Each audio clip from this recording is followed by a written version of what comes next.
You scroll past a headline that says a real doctor believes women are quietly destroying the country. Your thumb stops. Something in you needs to know if this is true, or if it is just noise built to make you angry. Within seconds, thousands of people are arguing about it. Almost nobody is arguing about the same thing. Here's what actually happened. A licensed psychiatrist in Los Angeles named Mark McDonald built a public platform around cultural commentary. He first became known during the pandemic for a book arguing that the country had fallen into a kind of collective panic, a mass psychological reaction to lockdowns and mandates. He followed it with a second book positioning himself as a guide out of that same fear. Somewhere along the way, his commentary shifted toward masculinity, then toward dating, and eventually toward women as a category.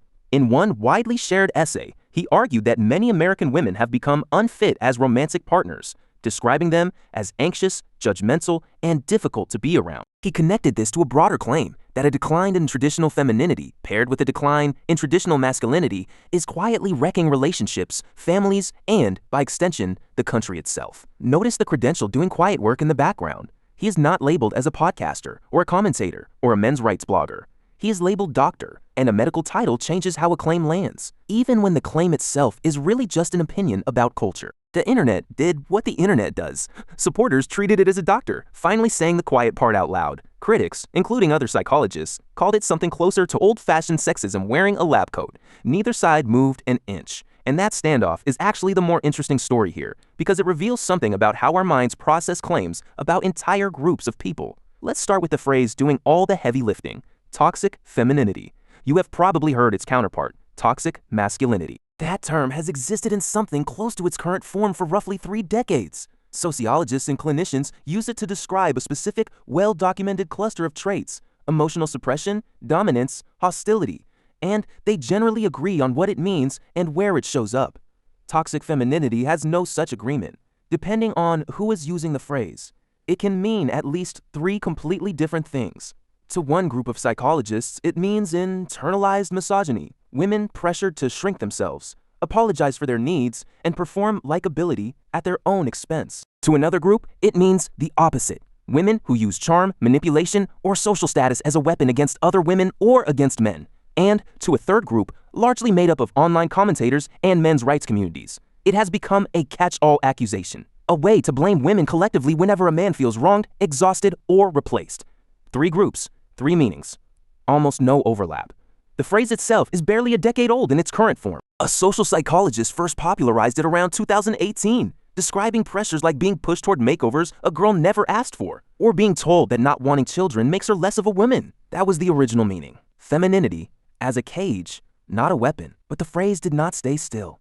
A few years later, it resurfaced during a highly public celebrity trial, where commentators used it to describe a woman on the witness stand, reframing her as a symbol of manipulation, rather than a person testifying about her own life. Then it resurfaced again when the movie Barbie became a billion-dollar hit, and some commentators reached for the same 2 words to explain why they disliked it, despite, in at least one notable case, a commentator admitting on air that he had not even seen the film. 3 completely different moments. Same phrase, doing 3 completely different jobs. That is not a coincidence, and it is not sloppy thinking. It is exactly what makes a phrase go viral. A vague label is more shareable than a precise one, because everyone gets to fill in the blank with their own frustration. The claim was never really about the movie or the trial or the essay. It was about the feeling the phrase let people express. So why does a psychiatrist's essay about dating turn into a proxy war about the fate of the nation? This is where the actual mechanism lives, and it is not mysterious once you see it. Human brains are wired with something researchers call negativity bias. We notice, remember, and react to threats far more strongly than we react to good news. A warning spreads faster than a compliment. A villain is more memorable than a neutral character. This bias evolved for good reason. Missing a real threat used to be far more costly than overreacting to a false one. But it does not know the difference between a predator in the grass and a paragraph on the internet. Now, layer identity on top of that bias. A claim like women are destroying the country is not just a negative statement. It is an identity threat aimed at a group, not an individual. It tells half the population that they personally are the problem, simply by belonging to that group. And it tells the other half that their private frustrations have finally been validated by someone with a medical degree standing behind them. Both reactions are emotionally loaded. Both are shareable within seconds. Before anyone has time to check a source, read the full essay, or ask a single follow-up question, researchers who study outrage and sharing behavior online describe a similar pattern again and again. Content that assigns blame to an entire group, especially when it arrives wrapped in the credibility of a medical or scientific title, tends to spread faster and further than nuanced, hedge-filled content ever could. It is not that people are gullible. It is that outrage is fast, understanding is slow, and the platforms carrying both were never built to reward the slow one. This is also why the argument never resolves. Once a claim becomes a marker of which side you belong to, changing your mind stops being about evidence. It starts feeling like betrayal of your own team. So the essay gets shared not because it settles anything, but because sharing it is a way of announcing which team you are on. Here is the part almost nobody says out loud. MacDonald is not describing a settled scientific finding. He is describing his own clinical impressions, filtered through his own political worldview, and packaged using a term that psychologists themselves cannot agree on. That does not make him lie. It makes him one voice in an unresolved debate, dressed up with more authority than the debate actually has. And the same is true in reverse. The people insisting toxic femininity is not real or is nothing more than a reactionary myth invented to attack women are also making an argument, not stating an uncontested fact. Some scholars call the online version of the term a false equivalence, pointing out that toxic masculinity describes harm flowing in one direction, backed by decades of consistent research, while toxic femininity, as weaponized today, mostly just gives people a socially acceptable way to be angry at women as a group. Neither camp is lying to you.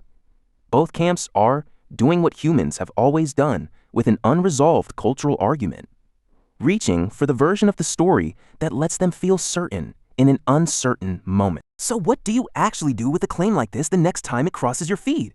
Notice the speed of your own reaction. If a headline makes you feel something within 1 second, vindicated, furious, righteous, that speed is not a bug. It is the entire design. The claim was not built to be evaluated. It was built to be felt and forwarded. Then look for the disagreement hiding underneath the certainty. Almost every viral claim about an entire gender, an entire generation, or an entire country is quietly borrowing authority, a medical degree, a research citation, a headline, to cover for the fact that experts in the actual field do not agree with each other either. That does not mean every claim is equally true.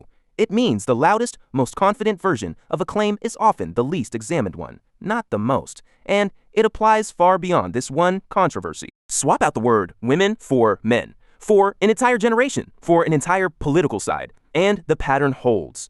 Any sentence that blames a whole group for a complicated problem is usually simplifying something that experts themselves are still arguing about behind closed doors. The next time you feel that specific jolt, the one that makes you want to screenshot something and send it to someone who will agree with you, pause on that jolt for 1 extra second. Ask what it is asking you to feel, not just what it is asking you to believe. That single second is the only part of this entire process that algorithms cannot design for you. The real story behind this controversy was never really about whether women are destroying anything. It was about how easily a contested, undefined idea can be dressed up as settled fact, and how willingly we forward it the moment it tells us we were right all along.